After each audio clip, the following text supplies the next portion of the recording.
Why Yoimiya will be underwhelming. Do you want the long answer or the short answer?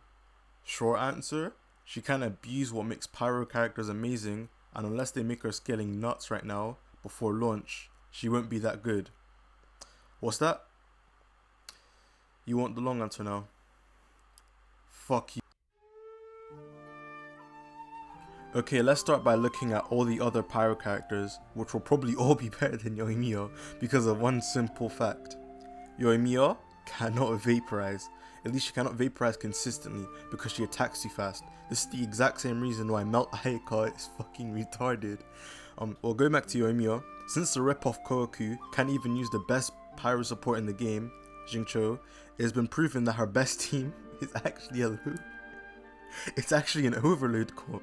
Yes, we're going back to 1.0, boys. Yoimiya's best comp is overload, which is going to be the most copium thing ever. Yoimiya wanters, good luck having your enemies flying all over the place for optimal DPS.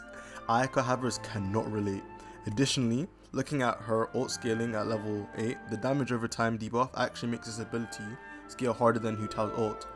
Until you realize this only applied on one target, and you can't vape or melt every tick. And it procs every 2 seconds, so in Spiral Abyss, it kinda sucks. And Ayaka does more damage than this in her burst in half the time. And her charge shots scale harder than the first. I think you get the point about how bad her burst is. Moving on to her skill, I'll go more into detail in a later section, but I actually want to dismiss some arguments because I think Yoimiya will be average and maybe underwhelming, not completely bad. And I could easily just say some stupid shit to try to justify my point, but I won't. For those saying that she has downtime which makes her bad, that's kind of stupid because it actually makes her rotations better when she has downtime, like with Hu Tao. And for those saying that she lacks AoE, which is true to be honest, because all other hyper characters have decent AoE, but to be fair, she does kind of make up for this in a copium way, as her best comp is overload, so you get the AoE from that. Do I need to say anything? Like really, do I need to say anything?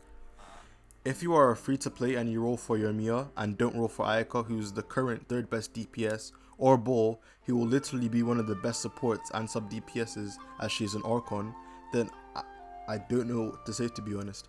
Ayaka is a far better unit, and I stated this in my previous video based on nothing, and those facts will hold up today with even more evidence. Ayaka has a higher base attacks, so she scales harder. Ayaka can be a sub DPS or sustained DPS on field. Ayaka's ultimate also scales significantly harder, and she can abuse the best artifact set, so she's a more worthwhile DPS. Also, we have Ball in the next patch. Do I need to say any more? Hello, sorry to interrupt your viewing pleasure to say that if you're enjoying the video so far, make sure to drop a like as it helps out a ton, and also consider subscribing because I'm a big fat simp.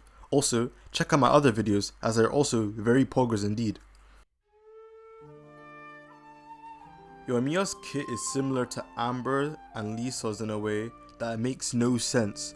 First, Yoimiya's best set will 100% be Shimenewa whatever the fuck it's on screen right now, but something I don't think anyone has taken into account, that ideally you want to stack damage on an ultimate with buffs for a hyper carry, but for a 4-piece Shimenewa, Yoimiya has to be the first and last character in her team rotation, meaning her ult damage is going to be fucked and buried into the ground, like how I want Bolt to do to me.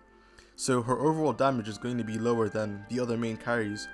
Also, talking more about her strange kit, I wouldn't recommend building Yoimiya for charge attack damage anyways, but for some reason, some people think her charge attacks will be good, so I need to dismiss this real quick. The thing that makes her charge attack special are those homing missiles at her charge level 2, which some people think will compete with Ganyu. But the scaling on these homing missiles are actually very lackluster, and instead of buffing this somehow with the elemental skill, it just makes her charge attacks even more obsolete, as you can't even use what makes them special anymore when you activate her skill, so she has completely useless additional skill on her charge attack, making her kit even more weird, and the tracking has 3 different damage points, so you can't even melt it unlike with Ganyu. So what the fuck is the point? Yoimiya, I feel, is going to be a character that is very con dependent to be good, so if for any free to plays thinking she'll be Ganyu 2.0, she ain't, just roll for Ayaka. Okay, so let me give some quick context for this. On Genshin, there's a community of nerds called the Theorycrafting network, filled with a bunch of really smart people that make servers like Kenshing mains. Each character has a main server, including Barbara. And in the Yoimiya main server, even they are saying that Yoimiya will be dog shit. Look at this. Just fucking look at this. But it does bring me to my last point, in which the only reason where you would ever pull for Yoimiya is if you really like her aesthetic and character. Other than that, there are tons more viable DPSs, especially in the Pyro element. Xiangling is absolutely nuts, and right now one of the best characters is literally available right now for you to wish for. So if you want a character that will add a ton of value to your account, then go for Aika, or just wait for Bull. She's probably right after. There is zero reason to roll for Yoimiya unless you really like her aesthetic and character. She is going to be a very average DPS and a very easy skip for a lot of players. And that is the long answer. Anyways, thank you guys so much for watching. If you enjoyed the video, make sure to like, subscribe and comment if you think I'm wrong, even though I'm right.